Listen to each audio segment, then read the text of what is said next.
Full iron, full flavour, full fibre, full protein, అది కూడా vegetarian. ఇంకేం కావాలి? అవును, మీరు కరెక్టే, ఇది నాన్ వెజిటేరియన్ కాదు. కొన్నిసార్లు మీరు ఒక ఫంక్షన్కి వెళ్ళి అందరూ ఆ బొఫే కౌంటర్ దగ్గర ఒక డిష్ దగ్గర నుంచొని దాన్ని గెలుపుతూ ఉంటారు. ఇదేంటి, నిజంగా ఇది వెజిటేరియనా, ఇది కాదా? అందరు దాని మీద కొంచెం రీసెర్చ్ చేసి ఒకళ్ళు ముక్క నోట్లో పెట్టుకొని ఇది వెజిటేరియనే అని ఒక్కొక్కరు టేస్ట్ బడ్స్ అన్నిటిని టెస్ట్ చేస్తూ ఉంటారు. అంటే ఒక 4-5 సంవత్సరాల కిందటి నుంచి ముఖ్యంగా హైదరాబాద్ ప్రాంతంలో వెజిటేరియన్ ఫుడ్ ఉన్న చోట చాలా పాపులర్ అయిపోతుంది. మన అద్భుతమైన ఈ తోటకూరతో చేసే డిష్ ఒక లివర్ ఫ్రై లాగా ఈ తోటకూరతో చేస్తారు. చాలా టేస్టీగా ఉంటుంది, అందరు ఇష్టంగా కూడా తింటారు. చాలామంది లివర్ డీటాక్స్ అవ్వాలంటే ఇలాంటి ఆకుకూరలు తినాలి, అప్పుడు మీ హెల్త్ చాలా బాగుంటుంది అంటారు. మరి ఎవరికో ఐడియా వచ్చేసింది, ఈ ఆకుకూరని లివర్లా చేస్తే లివర్ తొందరగా యాక్సెప్ట్ చేస్తుందని. ఏదో ఫన్నీగా అంటున్నాను. మరి ఈ ఆకుని మనం బ్లాంచ్ చేసుకొని పేస్ట్ చేస్తే అప్పుడు చాలా చాలా ఈజీగా మనం చేసుకోవచ్చు. అయితే చాప్ చేసి బ్లాంచ్ చేయకండి, దీంట్లో పౌష్టిక విలువలు వెళ్ళిపోతాయి. ఇలాంటి లేతటి ఆకుని తీసుకొని వేడి నీళ్ళల్లో ఇలా ముంచేయండి, కొంచెం సేపు బ్లాంచ్ అవ్వనివ్వండి, 2-3 నిమిషాలు అయితే సరిపోతుంది. అంతే. ఇలా చక్కగా బ్లాంచ్ అయిన ఆకు ఇలా తీసేసి ఈ ఆకుని దీంట్లో ఎక్కువసేపు కాదు, కేవలం 2 నిమిషాలు బ్లాంచ్ చేశాను. దీన్ని ఇప్పుడు మనం పేస్ట్ చేసి ఆ లివర్ స్టైల్లో ఎలా మార్చాలనేది చూద్దాము. ఈ తోటకూరని స్మూత్గా గ్రైండ్ చేసుకోవాలి.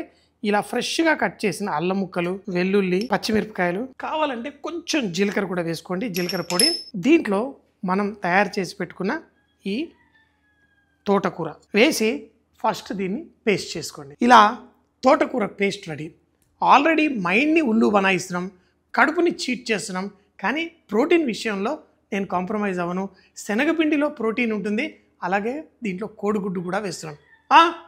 కోడిగుడ్డ అది నాన్ వెజిటేరియన్ అంటే ఎన్నో ఏళ్ళగా మనందరి మైండ్ని అది వెజిటేరియన్ అని గవర్నమెంట్ కూడా కన్విన్స్ చేసింది. అందుకని కోడిగుడ్డు వేసిన, మీకు వద్దంటే వేసుకోకండి. ఇలా ఒక కోడిగుడ్డు, దాన్ని ఇలా బీట్ చేసుకోండి కొంచెం. ఇందులో ఉప్పు, అలాగే మనం ఇది పుట్నాల పొడి, శనగపిండి కాదు. శనగపిండి అయితే లైట్గా వేయించి వేసుకోండి, ఆ పచ్చివాసన వెళ్ళిపోతుంది. స్టీమ్ అయినప్పుడు వెళ్ళిపోతుంది, కానీ ఇలా పుట్నాలని పొడి చేసి వేసుకుంటే ఇంకా టేస్టీగా ఉంటుంది. ఇందులో ఒక 1/2 కప్పు పుట్నాల పొడి, ఇప్పుడు మన తోటకూర పేస్ట్ వేసి దీన్ని ఒక మంచి పేస్ట్లా మిక్స్ చేయండి. మరీ చిక్కగా ఉండకూడదు, అట్లా అని చెప్పి మరీ సాఫ్ట్గా కూడా ఉండకూడదు. చక్కగా మిక్స్ చేసేసుకోండి.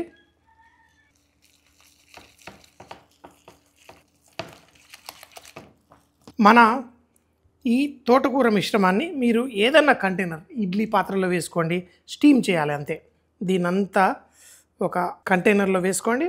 ఇడ్లీ పాత్ర అవ్వచ్చు, కేక్ ట్రే అవ్వచ్చు, దేంట్లో అయినా వేసేసి దీన్ని ఇలా లెవలప్ చేసుకోండి. చేసి స్టీమ్ చేసేసుకోవాలి. ఇలా వేసేసి మూత పెట్టేసుకోండి. ఇడ్లీ స్టీమ్ చేసుకున్నట్టే 10 నిమిషాలు స్టీమ్ చేసుకోండి. ఇది పర్ఫెక్ట్గా తయారవుతుంది. తర్వాత దీన్ని ముక్కలుగా కట్ చేసి ఆ లివర్ ఫ్రైలా ఎలా చేసుకోవాలో చూద్దాం. ఒక 10 నిమిషాలు స్టీమ్ అయిపోయింది, అంతే. స్టవ్ కట్టేసేయండి. దీన్ని మరో 5 నిమిషాలు రెస్ట్ ఇచ్చిన తర్వాత దీన్ని చిన్న చిన్న ముక్కలుగా కట్ చేసుకొని, అయితే మనకి ఆ రియల్గా ఆ లివర్ లాగా ఎఫెక్ట్ రావాలంటే దీన్ని నూనెలో ఫ్రై చేసుకుంటే చాలా బాగా వస్తుంది. లేకపోయినా చేసుకోవచ్చు, కానీ ఫ్రై చేస్తే దాని అందం చూడడానికి ముద్దొస్తుంది. చూడండి, చక్కగా స్టీమ్ అయి రెడీగా ఉంది. దీన్ని మనం ఉల్టా కొట్టేసుకుందాం. పర్ఫెక్ట్. ఇప్పుడు కావాల్సిన సైజు ముక్కలు కట్ చేసుకోండి. లివరు అన్ని క్యూబ్స్ ఉండవు కదా, కొంచెం వంకర టింకర్ ఉంటాయి. ఉల్లు బనాయిస్తే ఫుల్గా బనాయించాలి షేప్లో కూడా. సో వీటిని ఇలా కొంచెం ఈ చైనీస్ కట్ వెజిటేబుల్స్ లాగా ఇలా కట్ చేసేసి పెట్టుకోండి. ముక్కల్ని ఇలా డీప్ ఫ్రై చేసుకోండి. కొంచెం ఆ టెక్స్చర్ లైట్గా పైన కొంచెం క్రంచీ టెక్స్చర్ వచ్చిన తర్వాత తీసేయండి, ఒక ప్లేట్లో పెట్టుకోండి. ఇలా మిగతా పీసెస్ కూడా ఫ్రై చేసి రెడీగా పెట్టుకోండి. శనగపిండి ఏదైతే ఉందో మనకి ఆ లివర్లో కొంచెం ఆ పొడి టెక్స్చర్ ఉంటుంది, అది వస్తుంది. ఆ తోటకూరలో ఉన్న ఫైబర్ ఏదైతే ఉంటుందో అది మంచి ఆ మీటీ టెక్స్చర్ కూడా వస్తుంది. రెండు కలిపింది మీటీ ఫ్లేవర్ వస్తుంది. ఇలా చేసుకొని ఇప్పుడు దీన్ని రకరకాలు గ్రేవీలా చేసుకుంటారా, వేపుడులా చేసుకుంటారా, మీ ఇష్టం. కానీ వేపుడులా చేసుకుంటే చూడడానికి పర్ఫెక్ట్గా ఉంటుంది. నూనె వేసుకోండి. జీలకర్ర, సన్నగా కట్ చేసుకున్న ఉల్లిపాయలు, కరివేపాకు, దీంట్లో కొంచెం ఉప్పు. తర్వాత ఈ ఉల్లిపాయలు కొంచెం బ్రౌన్ కలర్ రావాలి, అప్పుడే దీనికి మంచి టేస్ట్ వస్తుంది. ఉల్లిపాయలు ఎర్రగా అవ్వగానే కొంచెం పసుపు, అల్లం వెల్లుల్లి పేస్ట్ వేసి దీన్ని కూడా ఆ అల్లం వెల్లుల్లి పేస్ట్లో ఉన్న ఆ పచ్చి వాసన వెళ్ళేలా లైట్ కుక్ చేసుకోండి. ఇవన్నీ ఇలా కలిసిన తర్వాత దీంట్లో కొంచెం ధనియాల పొడి, కారపొడి, కొంచెం అంత గరం మసాలా. అయితే ఈ మసాలాలు మంచి టేస్ట్ రావడానికి పెరుగు, కొంచెం మీటీ ఫ్లేవర్ రావాలి కదా, అందుకని చెప్పి పెరుగు కూడా బాగా పనిచేస్తుంది. ఈ తేమంతా వెళ్ళిపోయి దీంట్లో నుంచి నూనె బయటకు వచ్చేంత వరకు కుక్ చేసుకోవాలి. ఇలా నూనె బయటికి రాగానే కొంచెం కొత్తిమీర, మిరియాల పొడి, మనం తయారు చేసుకున్న ఈ ఫేక్ లివర్ పీసులు కూడా ఇందులో వేయండి. వేసి దీన్ని ఎక్కువ దంచుడు అని టాస్ చేయకండి, స్లోగా దీన్ని ఇలా టాస్ చేయండి.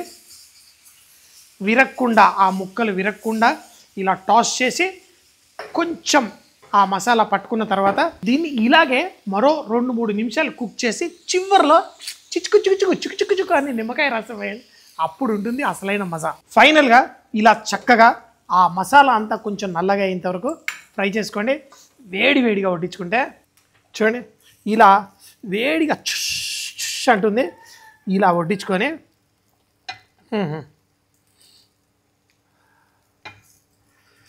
చూడండి కొంచెం కొత్తిమీర, పర్ఫెక్ట్, నిమ్మకాయ రసం. చూడు పిన్నమ్మ పాడు పిల్లాడు ఎంత మోసం చేస్తున్నాడు. ఇందులో నేను పుట్నాల పొడి వేశాను. ఇంకా బెస్ట్గా ఏం చేయొచ్చు అంటే శనగలను నానబెట్టి పేస్ట్ చేసి మీరు చేస్తే ఇంకా టెక్స్చర్ చాలా పర్ఫెక్ట్గా వస్తుంది. అలా కూడా ట్రై చేయొచ్చు. చాలాసార్లు మా వెజిటేరియన్ మందుబాబులకి చిప్స్, నట్స్ పెడతారు. ఇది చేసి పెట్టండి, ఫుల్గా వాళ్ళు కూడా ఎంజాయ్ చేస్తారు. మరి ప్రతి బయట ఒక వీర లెవెల్లో ఉంది, చాలా బాగుంటుంది. చేసుకోండి, తినండి. Full iron, full flavour, full fibre, full protein, అది కూడా వెజిటేరియన్. ఇంకేం కావాలి? ఇంటికి రా అని భోజనం పెడతాడు, కానీ వాడు పప్పు బ్యాచ్. అట్లాంటి వాడికి ఈ తోటకూర లివర్ ఫ్రై ఫార్వర్డ్ చేయండి, ఆడి ఇంట్లో చేపించుకొని మరి తినండి.